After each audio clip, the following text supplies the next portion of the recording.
As we get closer to Purim, we've been speaking about some of the pertinent laws and customs. Another very important din about Mishloach Manot and Matanot Levyonim is that sometimes, with regards to women, in all of the preparations of the Mishloach Manot bags and stuff like that, they forget to do the mitzvah themselves. They're also obligated in the mitzvah.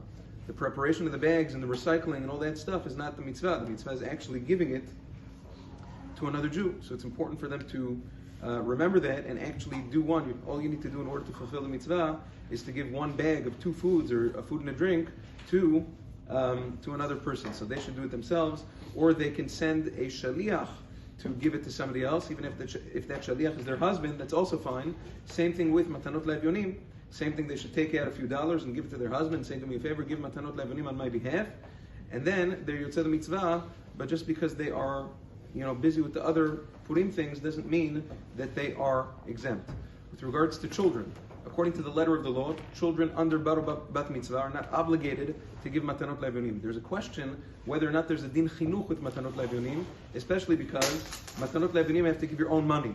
In general, children don't have their own money. So again, if a father wants to give his children a little money and then say, okay, this is for you, go give matanot levyonim, that's wonderful.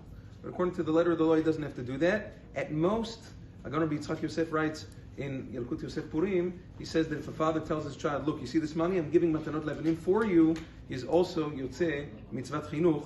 That works as well. Now, with regards to giving matanot levyonim to a child, let's say there's a poor child.